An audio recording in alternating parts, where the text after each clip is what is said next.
Jumpa lagi dengan Mas Dap, entrepreneur yang hobi traveling serta goes. Jadi para Mas Dabers dan viewers dimanapun berada, hari ini Kamis tanggal 12 Maret adalah kegiatan inspek untuk buyer kita Amerika. Nah, apa yang dimaksud dengan inspek? Inspek adalah pengecekan barang, tahapan pengecekan barang sebelum barang tersebut diizinkan untuk dimuat ke dalam kontainer. Jadi topik kita kali ini di vlog ini adalah membahas apakah itu inspek dan siapakah inspektor itu. Sebelum dilanjutkan, silahkan diberikan like, share, komen, dan jangan lupa di subscribe supaya channel ini bisa memberikan vlog-vlog yang lebih bermanfaat bagi para masterers dan viewers dimanapun berada.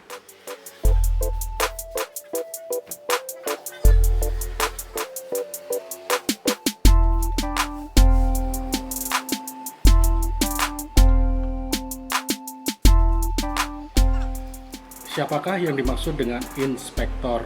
Ya, jadi inspektor dalam konteks pekerjaan ekspor seperti yang Mas Dap jalani adalah itu pihak ketiga yang ditunjuk oleh buyer untuk berperan atas nama buyer melakukan pengecekan barang-barang yang diorder oleh buyer. Ya, karena buyer kan berada di luar negeri, jadi tidak memungkinkan untuk melakukan pekerjaan itu sendiri. Makanya secara umum buyer-buyer besar tersebut akan menunjuk pihak ketiga untuk melakukan pengecekan order-order mereka di negara-negara yang mereka pilih. Ya, salah satunya adalah Indonesia.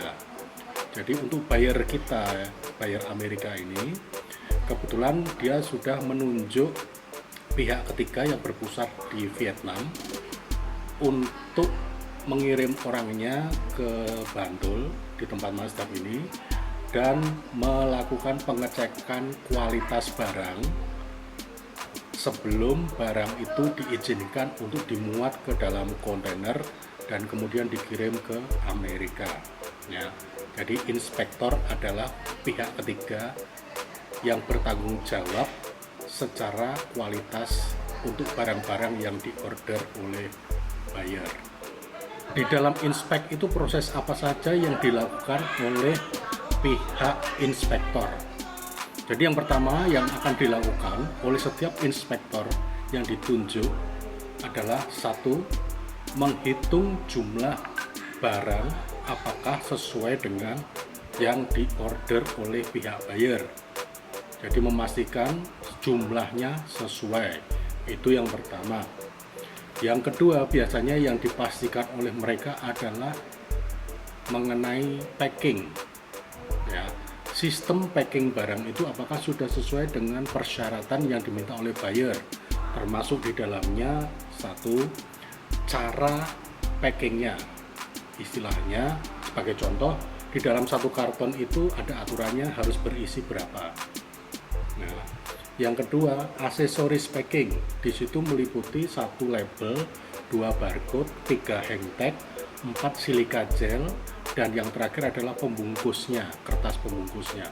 Apakah itu juga dicek sudah sesuai dengan persyaratan buyer? Ya. Yang ketiga tentu saja marking atau penanda karton atau sablonan. Jadi di situ sudah ada di sablon untuk penanda tiap karton, tiap jenis barang berbeda-beda dari barang satu ke barang yang lain. Ya, itu dipastikan dulu.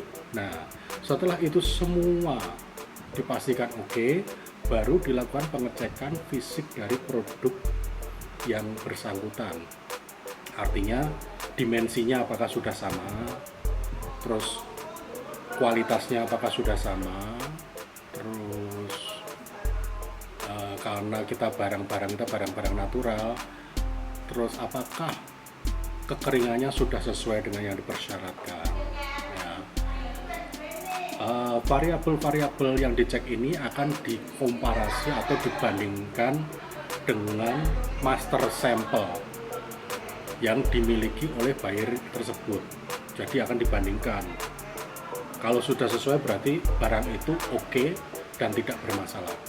Yang dimaksud dengan master sample adalah sampel untuk acuan produksi, di mana sampel tersebut sudah disetujui oleh pihak buyer dan kemudian dipasangi seal atau segel oleh pihak buyer yang tidak bisa diganti atau dicopot. Jadi itu akan menjadi acuan produksi setiap order barang yang sama dengan sampel itu akan digunakan untuk pembanding. Nah, berapa lama masa berlakunya? Secara umum hanya berlaku 1 tahun. Jadi setelah 1 tahun nanti kita harus mengirimkan master sampel baru untuk diberikan segel oleh pihak buyer. Nah, master sampel itu adalah merupakan kunci dari kegiatan inspeksi barang. Selama tidak menyimpang dari master sampel, berarti barang kita dinyatakan lolos atau pas. Ya. Nah, setelah dinyatakan pas, bisa kemudian nanti dilanjutkan proses muat. Nah, tetapi untuk proses inspek itu sendiri, ya setelah cek secara fisik segala macam, oke, tidak bermasalah, berlanjut ke tahap berikutnya yaitu namanya drop test. Apa itu drop test? Drop test adalah sebuah pengujian ketahanan barang dengan cara barang tersebut dalam kondisi terpacking itu dijatuhkan dari jarak tertentu sesuai dengan kriteria sebanyak umumnya sih 12 kali, dijatuhkan sebanyak 12 kali di dalam 12 titik sudut yang berbeda. Nah, setelah dilakukan drop test, barang akan dicek lagi apakah terkena dampak dari drop test tersebut. Kalau misalnya terkena dampak barangnya rusak atau ada cuil atau patah atau apapun itu, kita punya kewajiban untuk memperbaiki sistem packing kita. Nah, kalau drop test sudah nggak ada masalah, langsung lolos, barang kita secara resmi sudah dinyatakan layak untuk dikirim atau layak dimuat. Tapi sebelumnya pihak inspektor akan menerbitkan report atau laporan inspeksi yang akan diteruskan ke kantor pusatnya di Vietnam yang akan diketahui oleh pihak buyer. Setelah itu mereka dari pihak inspektor head office-nya akan menerbitkan yang namanya sertifikat, ya, sertifikat inspection certificate. Jadi itu yang sudah secara resmi menyatakan bahwa barang ini di bawah PO sekian itu sudah melampaui tes inspeksi dan dinyatakan lolos untuk dikirim ke pihak buyer. Demikian para Mazdabers dan viewers, ya, pembahasan singkat mengenai sosok siapakah inspektor itu, apa yang dikerjakan dan wewenangnya yang berkaitan dengan pihak eksportir maupun dengan buyer. Semoga vlog singkat ini memberikan manfaat dan berguna bagi para Mazdabers dimanapun berada. Dan jangan lupa tetap berikan dukungan kalian kepada channel ini dengan cara diberikan like, di-share, supaya banyak teman-teman kalian yang memang ingin mendirikan usaha ekspor bisa tahu prosedur-prosedur apa yang mungkin akan dijalani. Dan tuliskan pertanyaan-pertanyaan para Mazdabers dan viewers di kolom komen, dan tentu saja berikan dukungan yang nyata dengan cara di subscribe. Sekali lagi, matur nuwun dan salam Indonesia.